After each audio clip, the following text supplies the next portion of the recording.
Hey guys! Welcome to our new home in Korea. We've been here for exactly 1 week now. We finally got internet. I'm sorry for the break-in videos. It took a little bit longer than I expected to get internet. They were pretty backed up and we couldn't get an appointment until this morning. But now that we're back, I'm making this video to update you guys on what's been going on in the past week of our lives. So exactly 1 week ago today, we left Japan. We brought all of our stuff with us. We had so much luggage. It was quite the struggle to carry it all. Luckily, I had my husband with me, so we split it between the two of us. But besides all of our luggage, we also had our two cats, Maro and Luna. They came with us on the plane. They were up in the seats with us, which was really nice.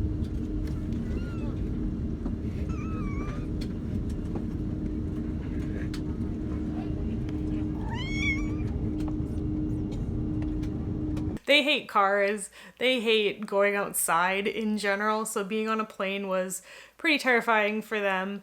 They stayed in their cage the whole time underneath the seats in front of us, and they were meowing quite a bit at some parts, especially like the takeoff and the landing, because they were kind of loud and shaky and scary. But other than that, they did very well. They were too scared to eat any snacks or anything while we were flying. They didn't pee in their cage or anything, so that was great. Overall, I think it went a little better than I was expecting, so that's good. When we arrived in Korea, my husband and I split up because he has a Korean passport, so he goes through immigration on the Korean side and I have to go over to the foreigner side, and the line was so long and I had the cats with me and I was standing there in line waiting to go through immigration with the cats for probably like, I want to say at least an hour and a half. That was probably worse than the flight itself. It was just so painful. The cats were getting so pissed off about being in the cage for so long at that point. It had been, I guess, God, it must have been almost 12 hours that they had been in their cage at that point. So they were starting to get pretty angry and they were scratching and trying to bite their way through the cage. Getting through immigration was easy. Once I got up to the desk, it was a breeze. Then we went to get our luggage and we took a taxi to our new home. But the next 3 nights were a little tough. So we use an international shipping company to ship all our big things from Japan to here. So the stuff we wanted to keep that was too big or too heavy for us to carry on the plane with us. So like our mattress, my cold mattress that I can't live without now. What other kind of things did we ship? Like my makeup fridge, some like exercise equipment, dishes, stuff like that. Some heavy food stuff like grains and stuff like that. My plushies, I brought a couple of my plushies. I sent most of them back to Canada for my parents to keep in their attic. But I did bring my giant Pokemon plushies because it would just be sad without them. But when we got here, our stuff hadn't arrived yet. What I didn't realize is that it has to go through a whole customs process once it arrives in Korea, and they won't start that process until you are in the country and you can fill out a form and fax it to them and say you've arrived, and you can prove that you're at the address that you said you would be at, and like it was way more complicated than I had expected.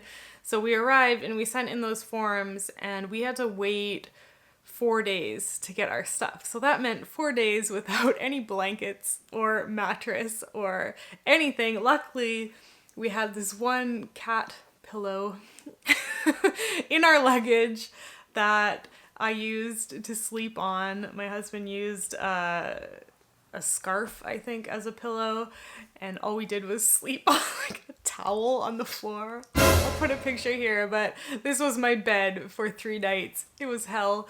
It was so uncomfortable.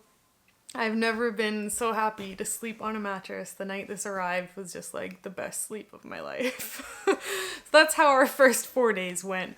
He got a cell phone set up really quickly, which was great, but because I'm a foreigner, I need to have my foreigner ID card before I can do anything like get a cell phone or sign up for a bank account or any of that important stuff. And unfortunately, immigration is so crowded that you need to make an appointment there. And the quickest appointment I could get was like the middle of March. So I can't get my foreigner ID until the middle of March. So until then, I'm stuck without a cell phone.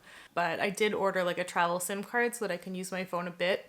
for now, so that's okay. But he did get a phone set up quite quickly, so we used his phone to order some other things like blankets. We got a fridge, we got an air purifier. One of the crappy things about Korea is that the air is quite polluted. Not always, but it's on and off, and some days are so bad that you like shouldn't even go outside because it's really unhealthy to breathe it. So we got an air purifier so that the air inside our house at least will be very nice all the time. And that's where I spend most of my time anyways, so I think I'll be okay. The washing machine that we have in our house is the drum kind, like the ones where you open the door like sideways and you put the clothes in and then you can see it spinning. And the cats had never seen one of those before. So as soon as we turned it on, they were just enthralled by the washing machine, and Maro sat in front of it for exactly an hour and a half, because that's how long the cycle was, staring at it and just watching it wash the clothes. It was so funny. I've never seen him stay in one place and watch something for so long. So the cats are enjoying the little differences of the new house. They're kind of scared because you can hear lots of voices like outside, and you can kind of hear the neighbors' voices as well. They're not super loud, but even like the quietest little voice kind of freaks out the cats, because our previous house, you couldn't hear anything. Like, we were out in the middle of nowhere. We had one set of neighbors, but you could never hear them, and there was no one outside.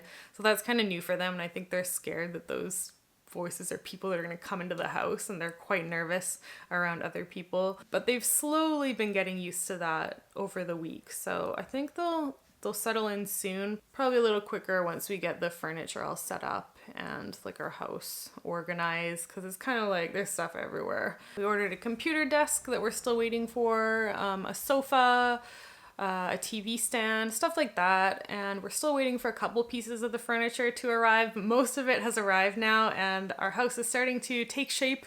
It's starting to look like what I had imagined. I'm really happy with it. I can't wait to give you guys a tour. I think it'll be done probably this week. I want to say everything will be set up, so I should have a video up for you relatively soon, giving you a little tour of the place. I really like it. At first I was really worried because this place is quite a bit smaller than our place in Japan. Most of you guys know that we lived out in the countryside in Japan, and that means really cheap rent. So we had quite a spacious house for the two of us in Japan, and our place now, I want to say, is about half the size of that because we're living right in downtown Seoul. We pay about the same price that we did in Japan, but yeah, countryside versus downtown city, the price is quite different. So we have about half the size of a place now, and I was kind of worried that it was going to be a little too cramped, but I actually am liking it better. Now that I'm getting the furniture set up and everything's coming together, I kind of feel that it's a lot easier to decorate. In my house in Japan, like, we'd put in a few pieces of furniture and then it would just feel like it was missing something because there was so much space left over. But because the space is so limited here, there's really just enough space, like in the living room, for a sofa, a table, and a TV. So there's not too much to think about. It's pretty straightforward. And yeah, I think it looks really good and I feel comfortable here. I feel like there's enough space for all of us. So what else has been going on? Really, that's all we've been doing, is trying to get the house prepared, because he's going to start work soon. And once he goes to work, I'll be stuck on my own without any knowledge of how to order things in Korea or like talk to the delivery guys or anything like that. So I'm trying to get all that kind of stuff done while my husband's here before he starts work.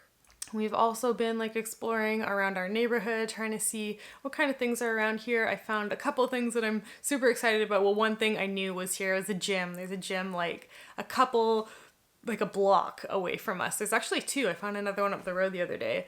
I'm really excited about that because back in Japan, we couldn't join the gym because we have tattoos, and all the gyms around our house wouldn't allow anyone with tattoos in them.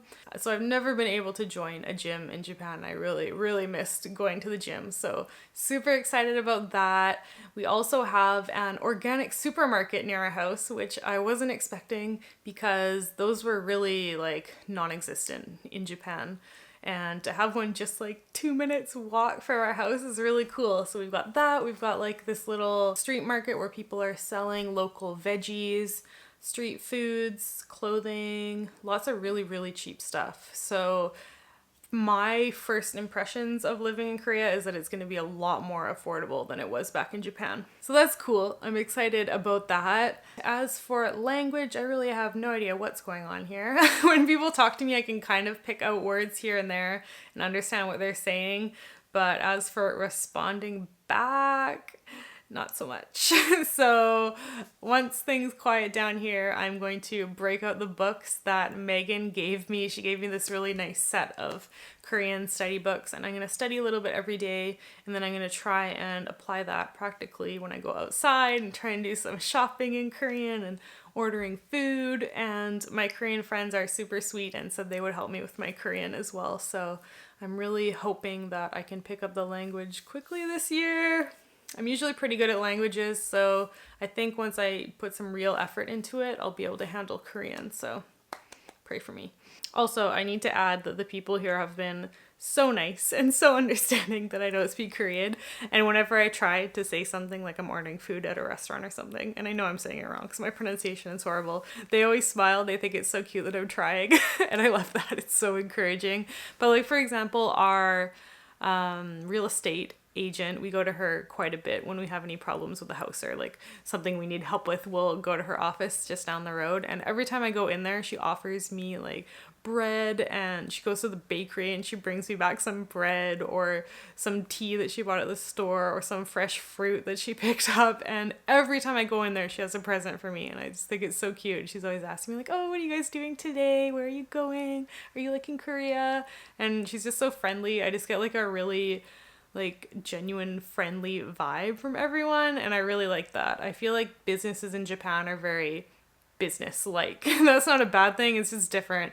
I'm kind of used to the culture in Canada where people are very casual. Like when you go into a store, they'll start chatting you up like, oh, what's going on? What are you up to today? And it seems to kind of be like that in Korea too, and I really like that because I kind of miss just like chatting with strangers. So that's one thing that's new for me that I'm really enjoying. The food has been amazing. I'm pretty sure I've eaten my weight in japchae already, and I will probably do the same next week since it's one of my favorite Korean foods. I think that is going to be the first food that I learn how to cook here. So would you guys be interested in like Korean cooking adventure videos with me? I definitely want to learn how to cook stuff here because the ingredients are so easy to get now. I can get Korean food anywhere, and I'm really, really excited to learn how to cook it because I love Korean food. So let me know if you would be interested in Korean cooking videos. I can't promise that I will do well, but if you like watching that kind of thing, let me know. My plans for next week are to go out and visit my friends now that our house is almost ready. Once I've got it all set up, I can finally leave the house and start doing things and seeing people and vlogging, and I'm really, really excited to share all of that with you guys. Almost everything is brand new to me here. I've been to Korea several times, but it's never been for a very long period of time, so we kind of just did like the standard shopping in Myeongdong or like visiting Insadong or like those really like popular touristy places. But now that we're settled down here, I can't wait to explore more of like the countryside outside of Seoul, and just go to places that I've never been before. And I can't wait to share with you guys. I'm so excited about it. For those of you that are sad and you're gonna miss my Japan videos, I've got some good news. I've got a couple Japan videos that are gonna be up very soon over on my Japan channel. So make sure you stay subbed over there so you'll get notifications for those. And also I'm going to be coming to Japan quite often, I think, at least several times a year. So I will still definitely have Japan videos. They won't be as common as they were before because I'm not going to be living there, but I will still definitely have some videos about Japan for you. And I really hope that you'll enjoy the Korea videos just as much, even if you're someone who's really interested in Japanese culture and you don't have much interest in Korean culture. Hopefully I can spark some interest in you, and hopefully you really enjoy watching the content here as well. That's what I'm hoping for. Alright guys, I guess that is it for the update. I will see you soon with regular vlogs like always. I can't wait to be back. Oh, I have a mail opening video coming soon that I filmed the day before I left Japan. So if you sent me something, it's most likely in that video, which will be up soon, so keep an eye out for that. And I guess that's it. I'll see you guys soon. Thanks for watching. Bye!